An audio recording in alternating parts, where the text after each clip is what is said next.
Telangana IT పురపాలక శాఖ మంత్రి కేటీఆర్ ఇవాళ ఢిల్లీకి వెళ్లనున్నారు. తన పర్యటనలో కేంద్ర మంత్రి వెంకయ్యనాయుడును కలిసి భారీ వర్షాలకు హైదరాబాద్ సహా రాష్ట్ర వ్యాప్తంగా జరిగిన నష్టాన్ని వివరించబోతున్నారు. రాష్ట్రంలో చేపట్టనున్న మౌలిక వసతుల ప్రాజెక్టులకు కేంద్ర సహాయం కోరనున్నారు. 30న ప్రధాని హాజరు కానున్న స్వచ్ఛ భారత్ సదస్సులో కేటీఆర్ పాల్గొంటారు.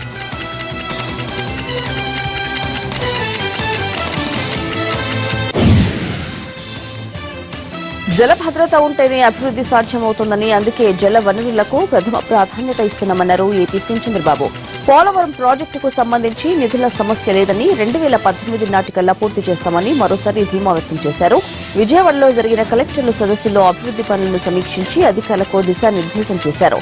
నకిలీ విత్తనాలపై కూడా బాబు సీరియస్ అయ్యారు. ఇవాళ కూడా కలెక్టర్ల సదస్సు జరగనుంది.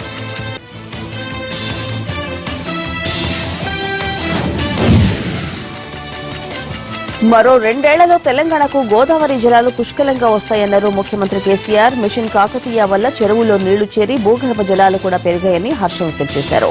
ఎర్రవల్లి, నరసన్నపేట ఆదర్శ గ్రామాలుగా మారుతున్నాయని, ప్రజలు కలిసికట్టుగా ఉండి గ్రామాలను అభివృద్ది చేసుకోవాలని పిలుపునిచ్చారు సీఎం.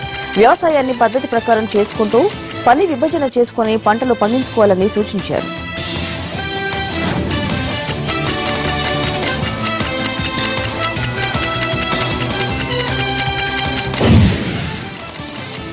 యాదాద్రి దేవస్థానం తుది నమూనాకు తెలంగాణ ముఖ్యమంత్రి కేసీఆర్ ఆమోదం తెలిపారు. ఆలయ కట్టడాలు, కాటేజీ నిర్మాణాల 3D చిత్రాలను కేసీఆర్ పరిశీలించి సంతృప్తి వ్యక్తం చేశారు.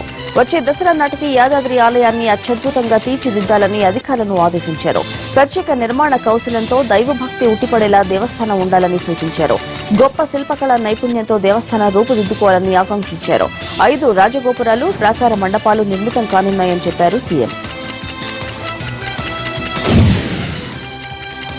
హైదరాబాద్ లో అత్యవసరంగా రోడ్ల నిర్మాణం చేపట్టాలని సీఎం కేసీఆర్ అధికారులను ఆదేశించారు. అక్రమ కట్టడాల కూల్చివేత, అభివృద్ది కార్యక్రమాలపై అధికారులతో సమీక్ష నిర్వహించారు సీఎం. 2 రోజుల్లో 400 అక్రమ కట్టడాలను కూల్చివేసినట్లు అధికారులు కేసీఆర్ దృష్టికి తీసుకెళ్లారు.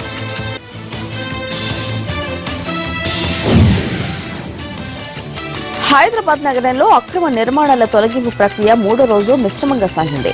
నాలాలు, చెరువులపై నిర్మించిన కట్టడాలను అధికారులు కూల్చివేస్తున్నారు. అయితే కొన్ని చోట్ల జీహెచ్ఎంసీ సిబ్బంది లాలూచీ పడ్డంతో నిర్మాణాల తొలగింపు మందగించింది. మరికొన్ని చోట్ల రాజకీయ జోక్యాలు, కొన్ని పార్టీల నేతలు కూల్చివేతలకు వ్యతిరేకంగా ధర్నాలకు దిగారు. దీంతో 3వ రోజు మొత్తం 300కు పైగా అక్రమ నిర్మాణాలను కూల్చివేశారు అధికారులు.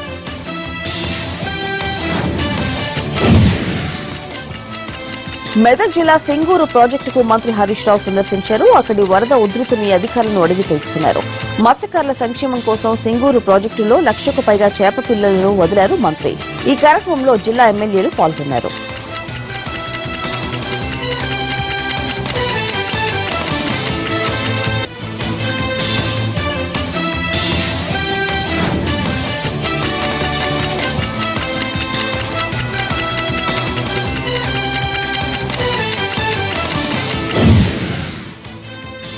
గచ్చిబౌలి స్టేడియంలో అక్టోబర్ 6న 30,000 మందితో గిన్నెస్ బుక్ రికార్డు సృష్టించేలా బతుకమ్మ ఉత్సవాలను ప్రభుత్వం నిర్వహిస్తోందని చెప్పారు తెలంగాణ జాగృతి అధ్యక్షురాలు కవిత. తెలంగాణ జాగృతి సంస్థకు చెందిన మొబైల్ యాప్ను ఆమె విడుదల చేశారు. ఈ యాప్లో తమ సంస్థ సేకరించిన బతుకమ్మ పాటలను డౌన్లోడ్ చేసుకునేలా పొందుపరిచారు. ఈ నెల 30 నుంచి ఈ పాటలని డౌన్లోడ్ చేసుకోవచ్చని తెలిపారు. పాటలతో పాటు తెలంగాణ జాగృతి కార్యకలాపాల సమాచారాన్ని యాప్ ద్వారా తెలుసుకోవచ్చన్నారు కవిత.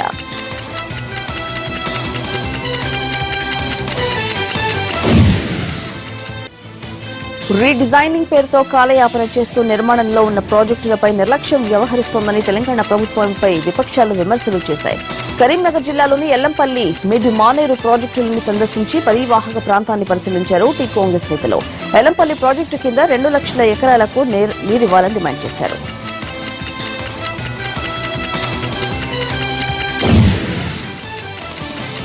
తెలంగాణ ప్రభుత్వం ప్రాజెక్టుల రీడిజైనింగ్ పేరుతో కాలయాపన చేస్తుందని మండిపడ్డారు బీజేపీ రాష్ట్ర అధ్యక్షుడు లక్ష్మణ్. కరీంనగర్ జిల్లాలో మిడ్ మానేరును సందర్శించిన ఆయన కేసీఆర్ సర్కారుపై మండిపడ్డారు. గత ప్రభుత్వాల పాలసీలనే కేసీఆర్ అమలు చేస్తున్నారని విమర్శించారు. ఇప్పటికైనా తెలంగాణ ప్రభుత్వం చిత్తశుద్దితో ముందుకు పోవాలన్నారు లక్ష్మణ్.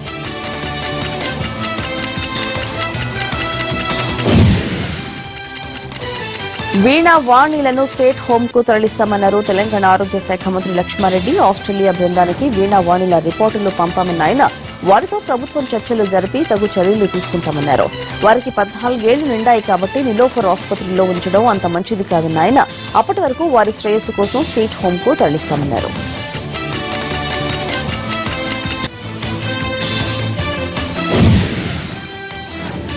నయీం కేసులో పొలిటికల్ టచ్ ప్రారంభమైంది. ఒకరిద్దరు అనుచరుల మినహా ఇప్పటిదాకా గ్యాంగ్స్టర్ తో దోస్తీ చేసి హత్యలు, బెదిరింపులు, వసూళ్లకు పాల్పడిన వారందరినీ కటకటాల్లోకి నెట్టింది సెట్. నయీం ఇంట్లో లభించిన డైరీ ఆధారంగా నిందితులందరినీ కస్టడీలోకి తీసుకుని విచారించారు. ఇప్పుడు రాజకీయ నాయకుల మీద దృష్టి సారించింది సెట్.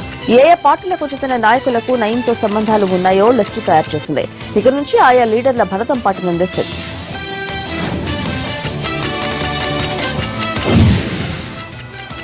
దసరా సందర్భంగా సికింద్రాబాద్ రైల్వే స్టేషన్లో ప్లాట్ఫామ్ టికెట్ ధరను పెంచుతూ దక్షిణ మధ్య రైల్వే నిర్ణయం తీసుకుంది. సెప్టెంబర్ 30 నుంచి అక్టోబర్ 12 వరకు ఈ టికెట్ ధరను 10 రూపాయల నుంచి 20 రూపాయలకు పెంచుతున్నట్లు వెల్లడించింది. దక్షిణ మధ్య రైల్వే నిర్ణయంపై ప్రయాణికులు మండిపడుతున్నారు.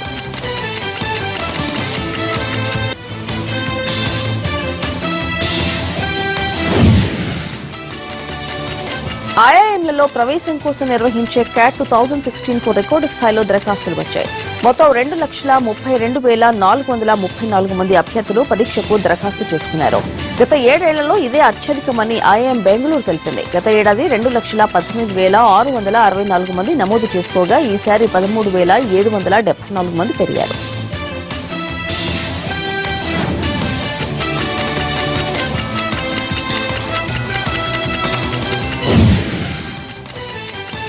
ఒకప్పుడు సినిమాలో హీరో హీరోయిన్లు ఒకరినొకరు తాకుకుండానే ముఖ కవళికలతో ప్రేమ భావాన్ని పలికించేవారని, మరి ఇప్పుడు ఒకరినొకరు తాకినా, పీకినా, గోకినా శృంగార రసాన్ని పలికించలేకపోతున్నారంటున్నారు కేంద్ర మంత్రి వెంకయ్యనాయుడు. ప్రస్తుతం ప్రచారం, ఆర్భాటం తప్ప సినిమాలో సరుకు ఉండడం లేదన్నారు కేంద్ర మంత్రి.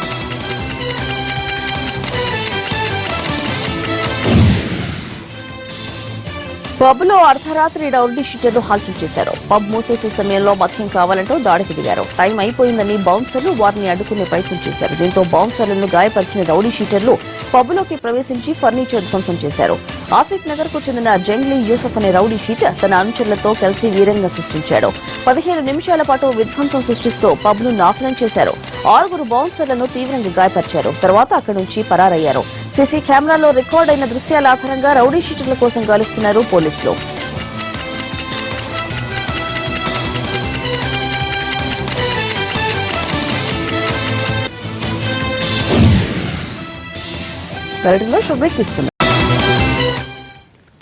Back to news. కుండపోత వర్షాలకు విశాఖ ఏజెన్సీలో బాహుబలి సినిమాను తలపించే దృశ్యాలు కనిపిస్తున్నాయి. వానలకు వాగులు, వంకలు పోటతడంతో మారుమూల ప్రాంతాలకు రాకపోకలు నిలిచిపోయాయి.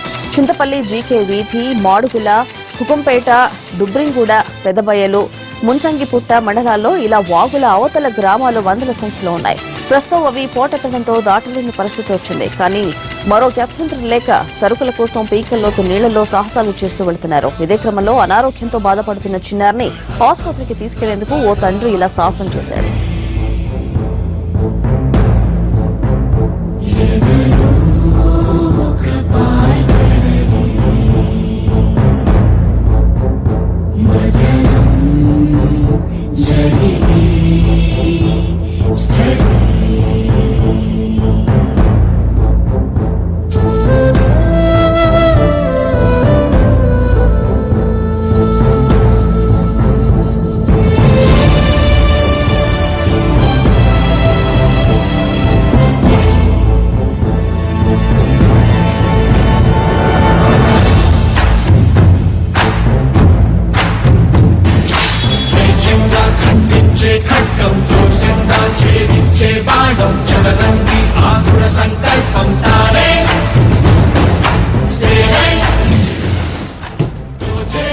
ఇలాంటి దృశ్యాలు విశాఖ ఏజెన్సీ ప్రాంతంలో సర్వసాధారణం. ఇప్పటికీ చింతపల్లి, మాడుగుల, జీకే వీధితో పాటు మిగతా మండలాల్లో మారుమూల గ్రామాలకు కాలినడక ప్రయాణమే. కాస్త గట్టిగా వాన కురిస్తే నరకమే. ఇప్పటికీ ఇక్కడ గుర్రాల మీద ప్రయాణాలు సాగిస్తుంటారు. ముఖ్యంగా వాగుల మీద పూర్తి స్థాయిలో వంతెనలు లేవు. దీంతో తప్పనిసరిగా వాగు దాటాలంటే అందులో దిగాల్సిందే. సరుకుల కోసం వారం వారం మండల కేంద్రాల్లో జరిగే వారపు సంతలకు వెళ్తుంటారు. అనారోగ్య సమస్యలు తలెత్తినప్పుడు ఇలాంటి సాహసాలు చేయాల్సిన పరిస్థితి వస్తోంది. ఈ చిన్నారి తండ్రి పీకల్లోతు వరద నీటిలో ఇలా తీసుకెళ్తున్న దృశ్యం చూస్తే ఒళ్ళు జలధరించక తప్పదు. ఏ మాత్రం పట్టు తప్పినా ప్రమాదమూ తప్పదు.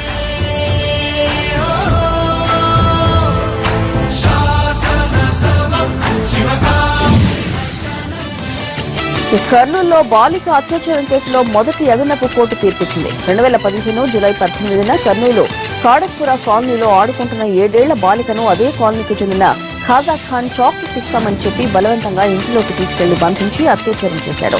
ఈ ఘటనపై కర్నూలు 1వ పట్టణ పోలీసు కేసు దర్యాప్తు చేసి సాక్ష్యాధారాలను కోర్టులో ప్రవేశపెట్టారు. నేరం రుజువు కావడంతో ముద్దాయికి యావజ్జీవ కారాగార జైలు శిక్షతో పాటు ₹1000 జరిమానా విధించింది.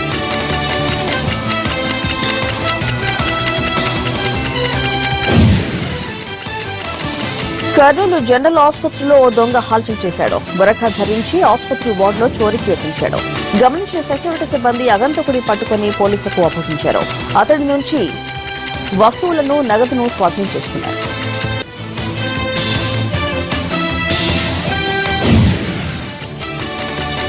కరీంనగర్ జిల్లా మెట్టపల్లిలో గ్యాంగ్స్టర్ నయీం అనుచరులు శ్రీధర్, సుధాకర్లను కోర్టు ముందు హాజరుపరిచారు పోలీసులు. కోరుట్లకు చెందిన ఓ వ్యాపారిని బెదిరించిన కేసులో వీరిని అరెస్ట్ చేశారు పోలీసులు. వీరికి 9 రోజుల రిమాండ్ విధిస్తూ కోర్టు తీర్పునిచ్చింది.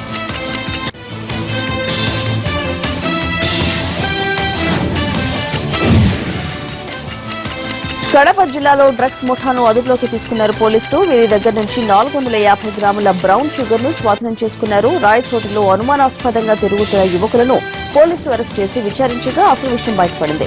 మిగిలిన ముఠా సభ్యుల కోసం విస్తృత గాలిస్తున్నారు పోలీసులు.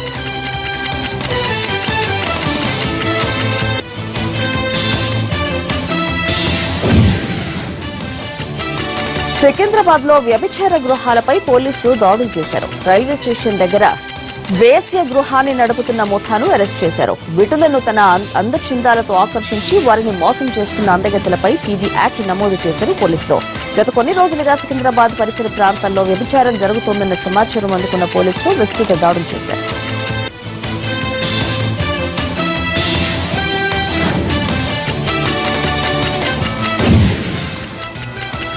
గుంటూరు జిల్లా వరదల నుంచి ఇంకా తేరుకున్నట్టు కనిపించడం లేదు. కాకుమాను మండలంలోని పలు గ్రామాల్లోనే మంటలు నీటిలో ఉన్నాయి. పత్తి, మిరప, జూట్, మినుము పైర్లు వరదలకు కూలిపోయాయి. దీంతో రైతులు పంటలను పీకేసే పనిలో ఉన్నారు. భారీ వర్షాల కారణంగా చేతికి వచ్చిన పంట చేజారిందని రైతులు అంటున్నారు.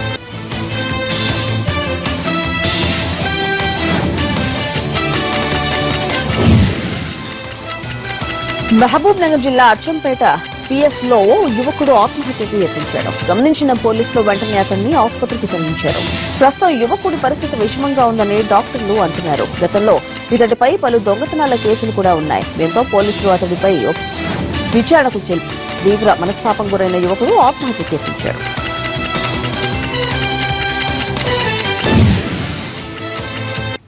తిరుమలలోని శ్రీహరి ఆలయంలో అగ్ని ప్రమాదం కలకలం రేపింది. శ్రీవారి వడప్రసాదం తయారు చేసే పోర్టులో ఒక్కసారిగా మంటలు ఎగిసిపడ్డాయి. దీంతో 5 కార్మికులకు గాయాలయ్యాయి.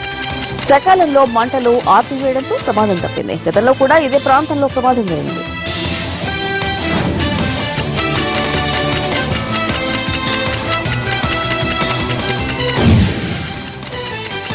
ఏపీలోని విజయవాడ నగరానికి విశిష్ట గుర్తింపు లభించింది. బహిరంగ మల విసర్జన రహిత నగరంగా విజయవాడను కేంద్ర ప్రభుత్వం గుర్తించింది.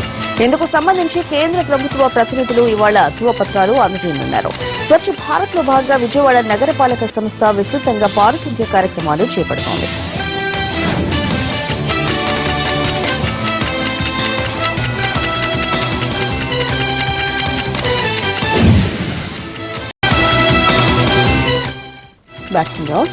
వర్షాలు తగ్గుముఖం పట్టినప్పటికీ మహారాష్ట్ర నుంచి భారీగా వస్తున్న వరద కారణంగా తెలుగు రాష్ట్రాల్లో జలాశయాలు కళకళలాడుతున్నాయి. గోదావరి బేసిన్లో ప్రాజెక్టులు నిండుకుండలా మారాయి. ఇన్ఫ్లో భారీగా ఉండడంతో అదే స్థాయిలో అవుట్ఫ్లో వదులుతున్నారు. ఇటు కృష్ణా బేసిన్లోనూ వరద ఉధృతి పెరుగుతోంది. దీంతో ప్రాజెక్టులన్నీ వరద నీటిలో నిండిపోయాయి.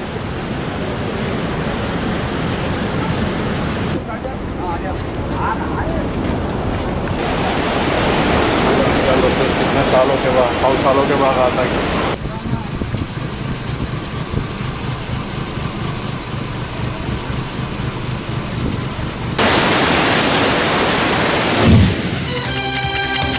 కావేరీ జలాల వివాదం ఢిల్లీకి చేరింది. కర్ణాటక, తమిళనాడు సీఎంలతో ఇవాళ కేంద్ర జల వనరుల శాఖ మంత్రి ఉమాభారతి చర్చించనున్నారు. సుప్రీంకోర్టు ఆదేశాల ప్రకారం కావేరీ నుంచి నీటిని తమిళనాడుకు విడుదల చేయాల్సి ఉన్నా కర్ణాటక ధిక్కరించింది. దీంతో రంగంలోకి దిగిన కేంద్రం ఇవాళ 2 రాష్ట్రాలతో చర్చించనుంది.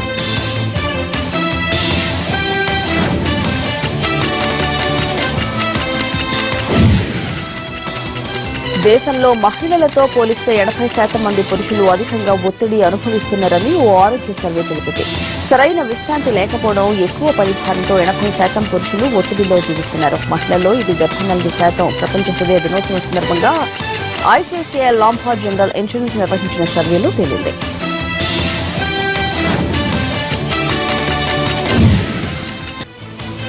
పాక్ ను ఏకాకి చేసేందుకు భారత్ చేస్తున్న దౌత్య ప్రయత్నాలు ఫలితం ఇస్తున్నాయి. పాకిస్తాన్లో జరిగిన దక్షిణాసియా దేశాల సహకార సమాఖ్య సాక్ సదస్సుకు హాజరయ్యేది లేదని బంగ్లాదేశ్, భూటాన్, ఆఫ్ఘనిస్తాన్ తేల్చి చెప్పాయి. దీంతో సదస్సుకు నాయకత్వం వహిస్తున్న నేపాల్ సమ్మిట్ రద్దయినట్టు ప్రకటించింది. సార్క్ కు హాజరు కాకూడదని భారత్ తీసుకున్న నిర్ణయం దురదృష్టకరమంటోంది పాక్.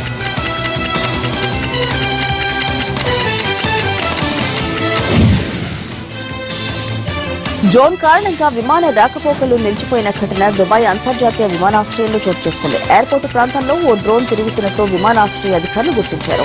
ఈ కారణంగా ఎయిర్పోర్టులో అరగంట పాటు విమాన రాకపోకలు నిలిపివేశారు. ఈ ఎయిర్పోర్టులో ఇలాంటి ఘటన చోటు చేసుకోవడం ఇదే మొదటిసారి కాదు. జూన్ 12న డ్రోన్ కారణంగా ఎయిర్పోర్టును 69 నిమిషాల పాటు మూసివేశారు.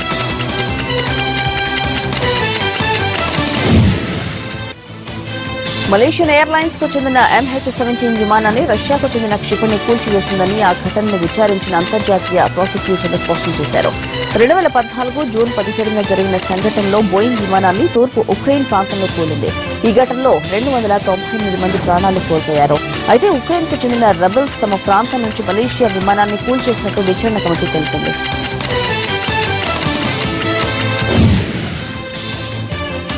పాకిస్తాన్ చిత్ర పరిశ్రమ తీవ్ర భయాందోళనకు గురవుతోంది. భారత్ ప్రస్తుతం ఉన్న పరిస్థితి దృష్ట్యా ఒకవేళ బాలీవుడ్ చిత్రాలపై నిషేధం విధిస్తే తమ చిత్ర పరిశ్రమకు భారీగా నష్టం వాటిల్లే అవకాశం ఉన్నట్లు పాక్ ఫిల్మ్ నిపుణులు విశ్లేషిస్తున్నారు.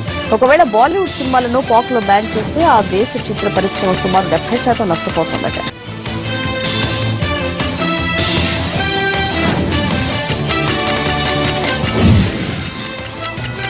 సాక్షాత్తు అధ్యక్షుడే హెచ్చరించిన నల్ల జాతీయుల పట్ల అమెరికన్ పోలీసుల ధోరణి మారడం లేదు. మతస్థిమితం లేని ఓ వ్యక్తిని అకారణంగా కాల్చి చంపేశారు. కాలిఫోర్నియాలో జరిగిన ఈ ఘటన ఆఫ్రికన్ అమెరికన్లలో ఆగ్రహం రేకెత్తిస్తోంది. ఈ ఘటనపై పోలీసుల విచారణ మరింత వివాదాస్పదంగా మారింది.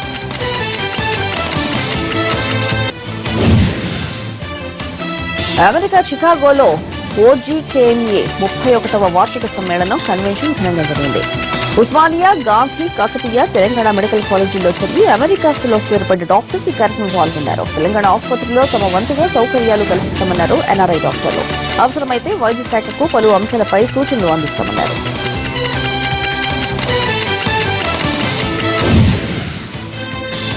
అమెరికా కాలిఫోర్నియాలోని సాక్రమెంటోలో బతుకమ్మ పండుగ కోసం విరాళాలు సేకరించారు NRIలు. తెలంగాణ అసోసియేషన్ ఆధ్వర్యంలో ఈ కార్యక్రమం జరిగింది. మొత్తం $10,800 సేకరించారు. అమెరికాలో బతుకమ్మ పండుగ కోసం విరాళాలు సేకరించడం ఇదే తొలిసారి.